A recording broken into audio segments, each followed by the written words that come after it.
and I enjoy the banter. But they gotta rate us, and this is the script we're going with because we never won nothing. So yeah.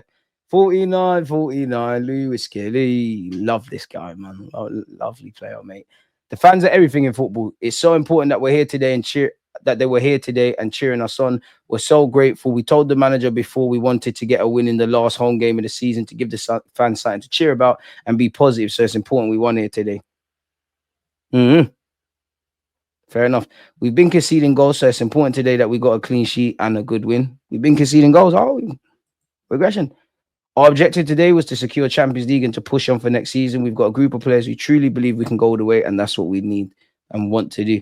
You just need a bit of support, man. Unfortunately, you would have seen earlier today, people, Timber is set to undergo an ankle procedure. The Arsenal fullback has been managing fitness issues in recent weeks, and the club's medical staff have decided he needs a procedure to address the problem. It remains unclear how long he will be ruled out for. This was a long article in which, at the end, I'm not going to read it again, people, but in relation to Timber, he's set to go on ankle injury. He's played 48 times, as you know. The club medical staff have now decided that the Dutch international requires a procedure to address an ankle problem before the start of next season. It remains to be seen how long Timber will be ruled out of action and indeed whether the procedure will disrupt his start to the new campaign, in which I hope isn't the thing. He's had a superb second season at Arsenal, people. That was at the end of this where, flipping hell, man, Get comfy, people. The top players, Arsenal want this summer to answer Mikel Arteta's plea. The North London side to back head coach in the transfer market. And to be fair, it does need that. I do think he needs that. I do think he needs backing. Because he's going to stay, he does need backing. Because it has felt a bit Wenger-y under, obviously it's not, but it has felt a bit Wenger-y under Mikel Arteta, where, pardon me, you're doing the manager thing. Pardon me, and then you're doing other things as well, in which I think you're getting stretched out a bit. Berta, pattern up. I think Berta needs to be the David Dean to the Arsene Wenger if you're comparing Wenger. Not that you can compare Berta to Dean or Wenger to Arteta, but sometimes stopping from the madness, because you can't, like, as much as man cry about owners and that, bro, you found a way to buy certain players. There was 65 million there for Kai Havertz. So you haven't always managed the budget in the way you can. Kai's worked out a bit better than we thought. And none of the criticism can be deployed on Kai himself. Could that money have been spent elsewhere? But a guy left. I feel like I'm playing a game of football, people, with the Lucas Aid. Oh, the only drink sugar tax hasn't messed up.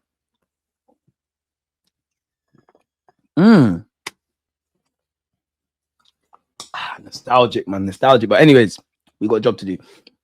Arsenal plan to provide new sporting director Andrea Berta with the funds required to strengthen Mikel Arteta's squad in at least 4 positions this summer.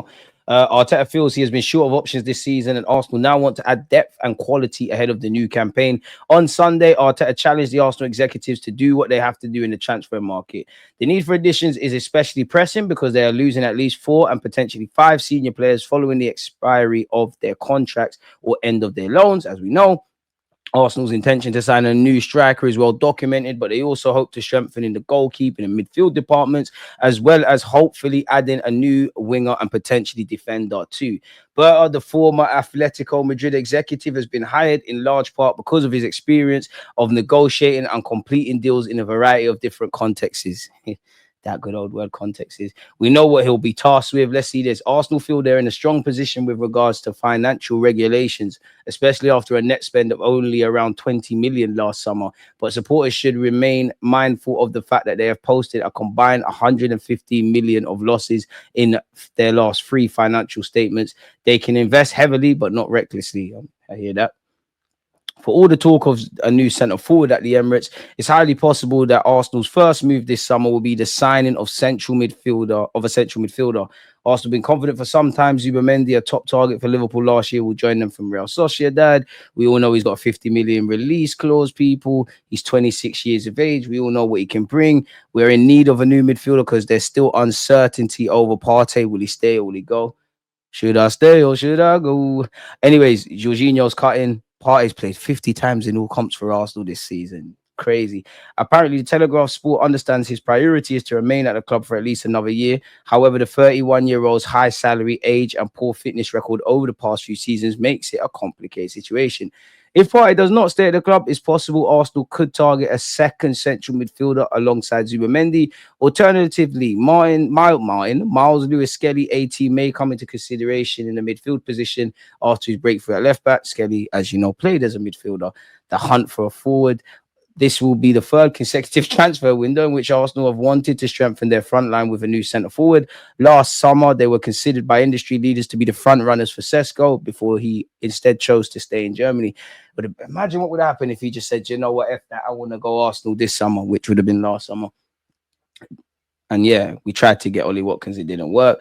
Arsenal are convinced that this upcoming window will be a case of third time lucky. It would be a huge surprise and a significant failing by the recruitment team if they do not go into next season with a centre forward in their squad.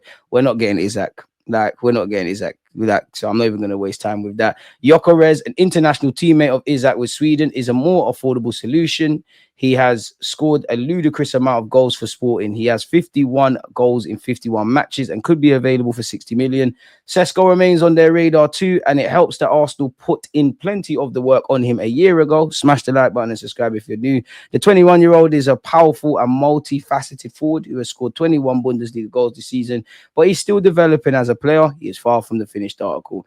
That apparently we're still linked with João Pedro, Eintracht Frankfurt, and Ollie Watkins isn't going anywhere. Where you look at the goalkeeping scenario, apparently we have high hopes for teenager Tommy Setford, but he's not expected to take such an important role in the squad at this stage of his career. We know we need someone to provide backup to Raya. Karl-Heinz's future is still subject to speculation. All the signs therefore point to Arsenal buying a new understudy to Raya. Garcia is known to be a player who has numerous admirers at the Emirates Stadium. Arsenal tried to sign Garcia last summer before accepting defeat and pivoting towards Neto at the end of the window. A few months ago, sources in Spain told the Telegraph Sport that Garcia's move to Arsenal this summer was regarded by many in Spanish football as a near certainty. Now, however, the picture seems less clear, in large part because Garcia has enjoyed an excellent season and is catching the eye of other clubs. At 24, would he, and let me know your thoughts on this, would he be willing to sacrifice regular first-team football to compete with an established player such as Raya, or would he prefer to be a guaranteed starter elsewhere? He's expected to cost around 20 million, which also raises questions of whether Arsenal should commit so much money on another goalkeeper when they already have Raya in the building. A new dynamic on the flanks. We know about, Saka having to, do the doggy work for our team. Martinelli, as much as I like him, same goes for Trossard. Goals are not something they consistently do. We have in previous years been linked with Rafinha, Mudryk, Pedro Neto, Nico Williams. Nico Williams apparently remains an exciting option ahead of the summer. There is little doubt that the Spain international would add spark and inventiveness to Arsenal's attack, but the finances are complicated. Not only does he have a release clause of around 50 million, but he also commands an enormous salary already, a consequence of Athletic's unique policy of only fielding players from the Basque Country. As reported by Telegraph last month, Arsenal have to put Williams in their highest bracket of earners if they are to sign him this summer. A move may therefore depend on the situation involving other players in Arsenal's squad, people. On that subject, there is ongoing uncertainty over the future of Trossard, now 30, coming towards the end of his contract. He had an offer from Saudi Arabia last summer, which I think we should keep Sterling. Sterling is going to leave. I mean, yeah, it's not going to happen with Reece Nelson at Arsenal. In it on paper, he's got a contract. He's earning 100 grand a week. Tierney's leaving. Zinchenko's available for transfer, so we might need another left back. Apparently, Kivior is drawing admirers from Italy and Napoli in particular. Tomiyasu can't stay fit. Ajax defender Jurrien Timber is a player in whom they have previously shown strong interest, although they would face competition from other top clubs. So what we're seeing already, whether it's a defender in Hato, a keeper in Garcia, Gyokeres, Sesko, this one, that one, bro, everybody wants good players. So try your best to get them, but make sure we can pivot, because it's still there's not an abundance, but it feels like an abundance. So yeah, obviously we know that Saka, William Saliba, and Gabriel Magalhaes all need to sign new deals. They're in the final 2 years of their deals. Nwaneri and Ethan Nwaneri and Miles Lewis Skelly are set to sign new deals, and we hope to God. And we've gone over the Timber stuff already, people. To go back to the whole point of what people are talking about, and we can have our opinions, but the players are saying certain things, people. Let's see exactly what Declan Rice said. We've been poor, but people want to make up excuses.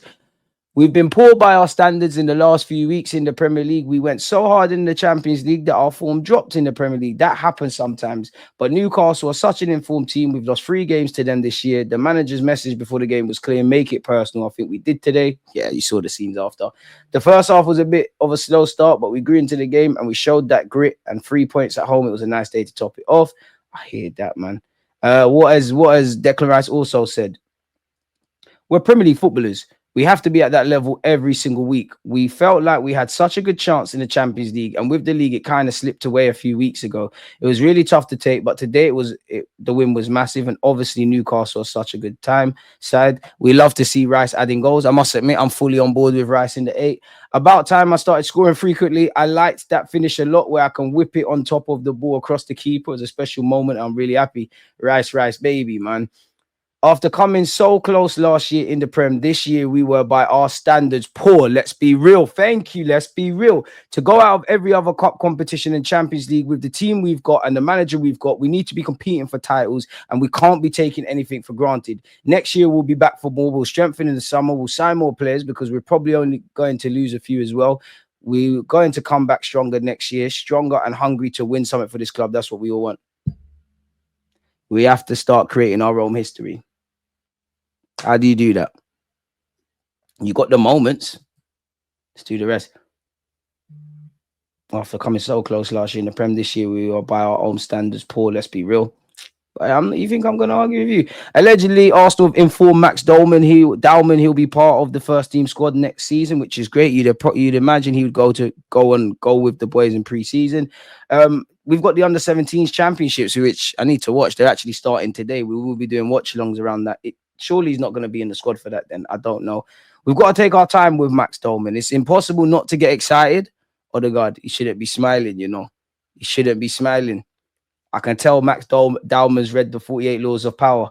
Betrayal comes from within. Look, even Kivior's looking like, don't he know that he might be in trouble in a couple of years? You know, it's all a joke. You know I love Odegaard.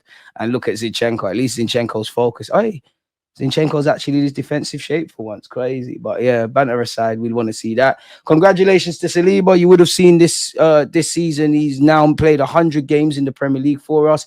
Would have got there a lot sooner had he obviously not got the injury a couple of years ago. He's won 68 of his first 100. He's equaled Lauren and Sol Campbell. I wish he could have equaled them with the trophy as well. You see, man, come on, man. We need to win something. Put them in history, man. We've got big bad Saliba, Bukayo, Saka, Magalhaes. Got serious players now. We need more, but man. Shout out David Raya, man. You flipping helped us against Newcastle. I'll say that much. How much I love these two, man. Probably a future, maybe, I don't know, man, if you get the captain one day, but future captain, man. Shout out Lewis, Skelly and Rice. It means something to you lot. Apparently, listen, this is all rumours, as you know. Mikel Arteta is in disagreement with Arsenal sporting director Berta over which striker to sign. I want you to be in disagreement. Everyone brings something together, but come to a consensus. Arteta would prefer Sesko, but Berta is pushing for Gyokeres. In you lot's opinion, not what you feel about either player, why is Berta pushing for Gyokeres? And why do you think, in comparison to Gyokeres, if we take this for gospel, Mikel Arteta would prefer Sesko? Not which you would prefer if you rate them and that. Please, people, and smash the like button. He will cost 65 million euros. So everyone's saying the same thing. He won the Portuguese league at the weekend. Arsenal are targeting Mbeumo again this summer after the data team identified him last year.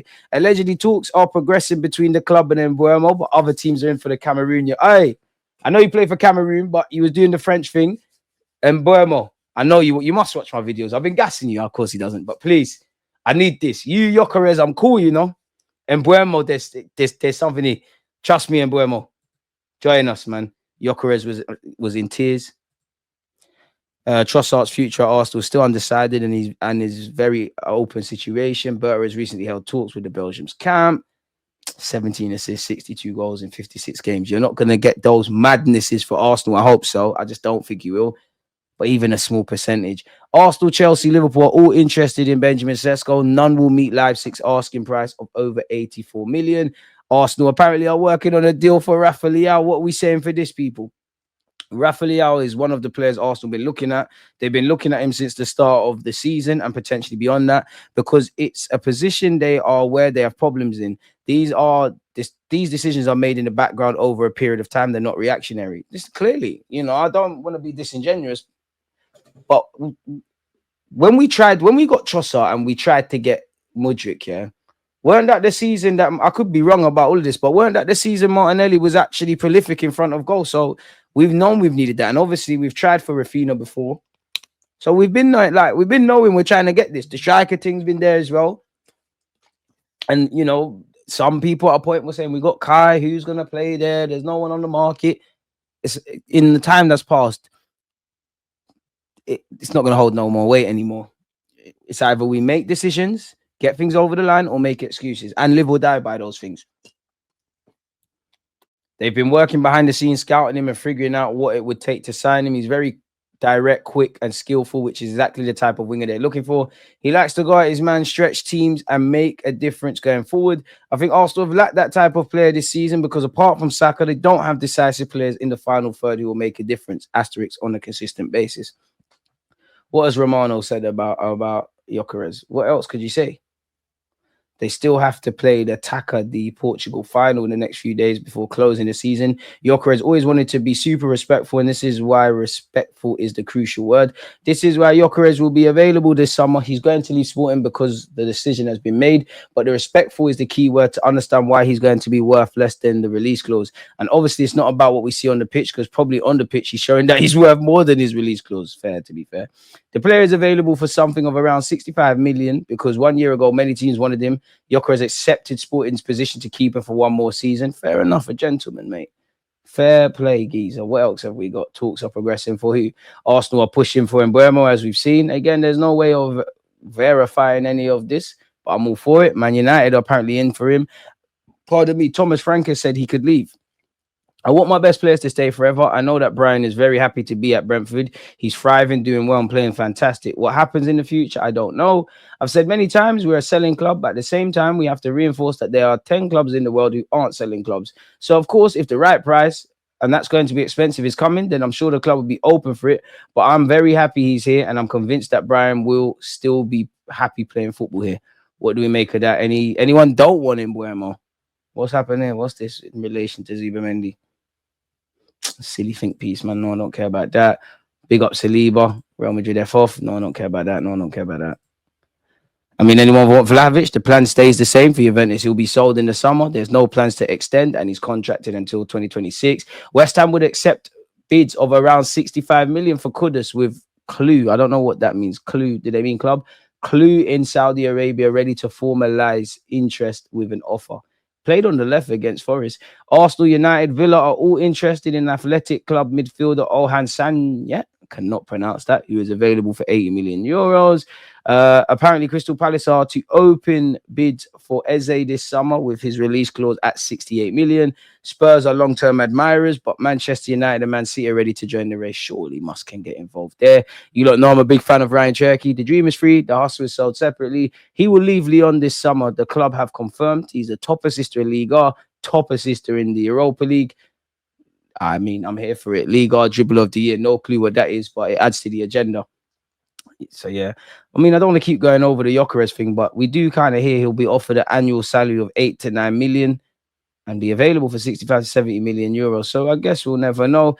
Real Madrid will demand 100 million if they were to sell Rodrigo to Liverpool or any other Premier League club this summer. We've heard this before, and you got to factor in the wages as well, people. It's going to be a big fee, whatever it takes to try and lure him away from Madrid. The minimum you're talking about is 70 million plus.